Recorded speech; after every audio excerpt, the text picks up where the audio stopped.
c'est la 5e fois que la cérémonie des Joigny d'Or nous rassemble. Elle vient d'avoir un trophée qui permet de mettre en lumière des personnes qui ont agi pour Joigny, pour apporter une dimension d'approfondissement culturel, artistique, sensible à notre ville de Joigny et qui ait contribué à son rayonnement. Surtout présenter le sculpteur M. Ahmed El-Zoubir est professeur certifié depuis 29 ans. C'est l'École nationale supérieure des arts appliqués et des métiers d'art. Est un sculpteur utilisé, disons, recherché par de grandes sociétés. Il est par exemple le sculpteur attitré d'Hermès. Ahmed El-Zoubir a accepté de se prêter à notre jeu du Joigny d'Or en faisant une petite sculpture que vous allez découvrir.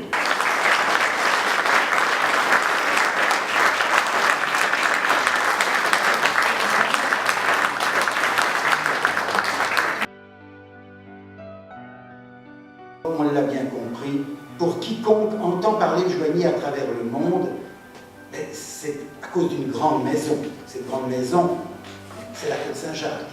Et il me paraissait légitime que nous puissions le remettre dans un instant à Michel Lorrain et à toute l'équipe qui va l'entourer de la Côte Saint-Jacques, cette Côte Saint-Jacques dont il est le père fondateur, qu'il a su développer partant de la petite pension de famille qu'avait créée sa maman à la fin de la Seconde Guerre mondiale pour donner cette renommée, cette grande renommée internationale qui effectivement répond à au double enjeu du Joigny d'Or, avoir servi la communauté jovinienne. Et là, c'est un projet économique essentiel pour Joigny, mais aussi avoir fait rayonner Joigny à travers le monde.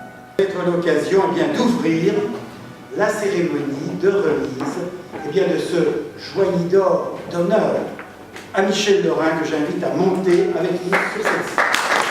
Le Joigny d'Or. Oui, vous savez, nous sommes dans un pays où c'est difficile de réussir.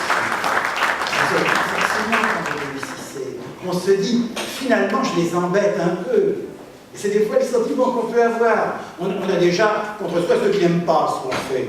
Puis on a contre soi ceux qui aimeraient faire ce qu'on fait à votre place. Puis il y a une immense masse des gens qui ne font pas forcément quelque chose, mais qui n'aiment pas que les autres réussissent.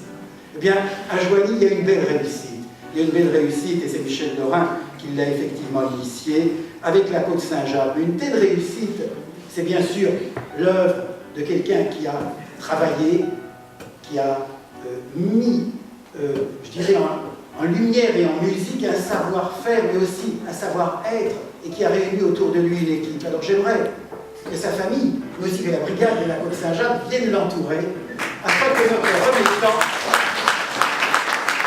La Côte Saint-Jacques, ni la Côte Saint-Jacques, ni Michel, ni Jean-Michel, ni les Lorrain ne sont encore inscrits au patrimoine de l'UNESCO, mais ce qu'on sait déjà, c'est que Michel Lorrain, lui, c'est déjà un monument historique.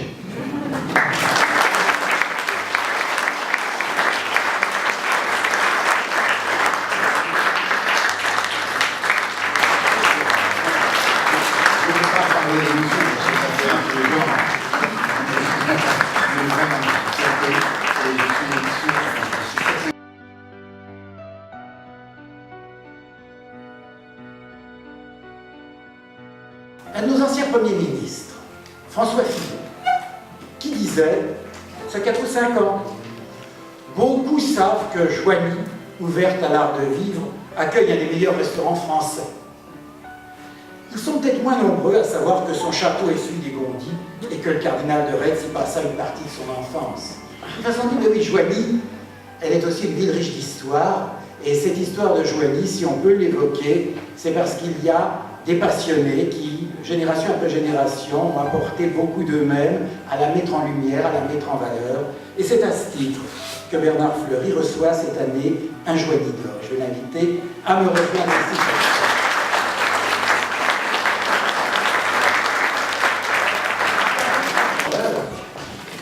Mais je vais peut-être te laisser le micro de nous. Oui. Allez. Merci Jean-Luc. Merci tous les membres de la commission qui a cru bon Qui, dans leur grande sagesse, m'attribuer ce joyeux leader. Je dois dire que quand Jean-Luc m'a appelé, je suis tombé des nues. Sur fond, si j'ai eu le leader, c'est parce que j'ai eu de la chance. J'ai eu la chance que j'ai fait mes premières études sur l'hôpital de Joigny. Loin de moi de l'idée de faire une œuvre extraordinaire. C'était pour moi, au fond, une façon de passer de mon métier que j'ai exercé avec passion, je peux le dire, c'est la vérité. Et puis, au fond, de m'étais déjà beaucoup intéressé à l'histoire, comme je l'ai dit, depuis 25 ans exactement. J'avais 25 ans quand mon frangin m'a fait adhérer à la Société des sciences. C'était pour moi, au fond, une façon de passer de ma passion médicale à ma passion histoire un peu plus sérieusement.